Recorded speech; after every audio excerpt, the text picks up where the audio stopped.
Ciao ragazzi, oggi vi parliamo di riflettori raffreddati, del loro funzionamento e di come installarli all'interno del vostro grow box.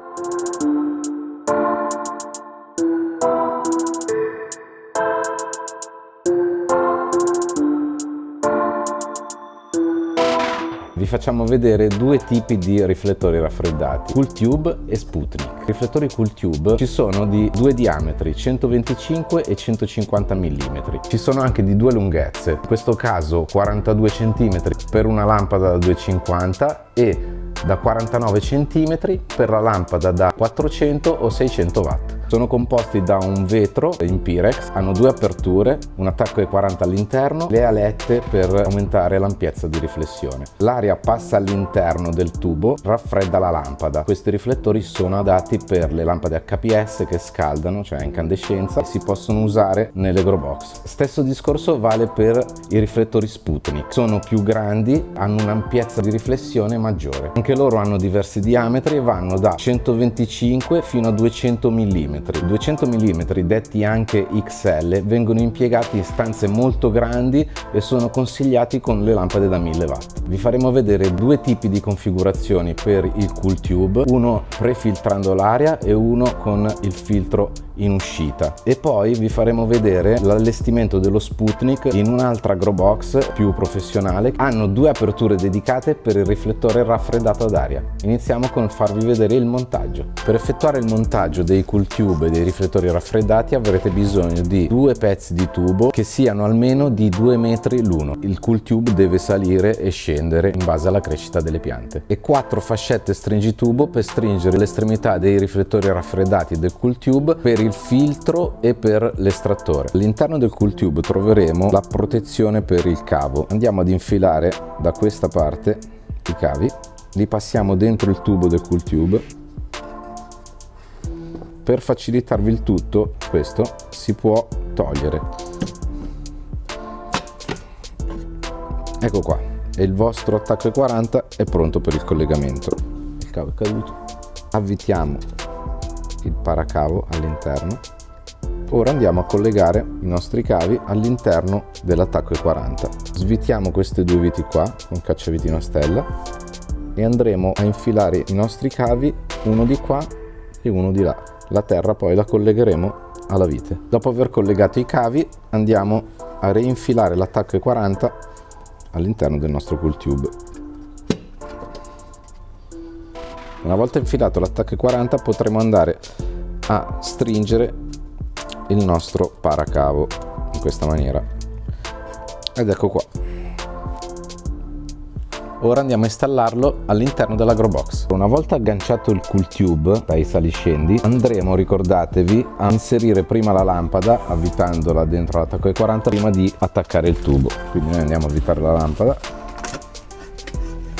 La nostra lampada è avvitata. Adesso andremo ad agganciare l'altra estremità del tubo al Cool Tube. Abbiamo finito la prima configurazione con filtro all'interno della grow box, quindi prefiltrerà l'aria, e l'estrattore all'esterno della grow box. Questa configurazione qua potrebbe col tempo sporcarvi il vetro di carboni, che va a rovinare la riflessione appunto della lampada. Quindi un consiglio che vi possiamo dare: se avete la possibilità, consigliamo di non mettere il filtro all'interno ma di metterlo all'esterno, quindi non prefiltriamo l'aria ma la filtriamo dopo in uscita. Una volta installato il vostro Cool Tube andremo a mettere le sue alette per aumentare l'ampiezza di riflessione. Ricordiamo che è da togliere questa pellicola. All'interno del Cool Tube trovate questo set di vitine. Andrebbe forato la parte in plastica e poi avvitata la vitina per appunto fermare la letta. Noi vi diamo un piccolo trucchetto: piegando le due lette all'estremità in questa maniera potete andarla a fissare negli alloggi in plastica e rimarrà più salda. Ovviamente non è fissata con le viti, però resta su tranquillamente. Se volete una maggiore sicurezza potete fare i due buchini qui e avvitare le viti fatte vedere in precedenza. Questa configurazione, come vi avevamo detto in precedenza, ha la linea dedicata solo per il riflettore raffreddato. Come potete vedere ha due fori grow box, questo ce l'hanno alcune grow box, Non andrete a perdere nessun tipo di potenza al vostro estrattore collegando filtro, poi cool tube, ma avrete appunto la linea dedicata e l'estrattore rimarrà indipendente. Per raffreddare la nostra lampada all'interno del riflettore andremo a usare questa ventola VK0, la possiamo inserire o qua e poi il tubo pescherà l'aria dall'esterno della grow box, o se no si può anche mettere da questa parte, infilando la vostra ventola appunto che spinge l'aria verso la lampada, raffreddandola, quindi in questa maniera si raffredderà molto di più. Andremo ad appoggiare la nostra ventola qui, la stringeremo con i suoi lacci in questa maniera qui. In questo modello di riflettore qua la lampada potete avvitarla anche dopo,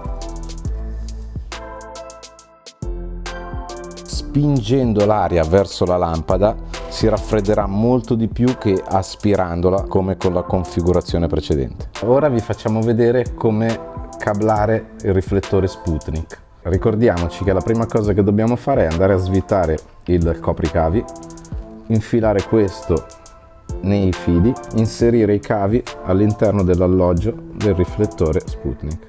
Una volta collegati i fili possiamo andare a avvitare il copricavo e rimettere nel suo alloggio il mammut. Andiamo a chiudere la nostra scatola dei fili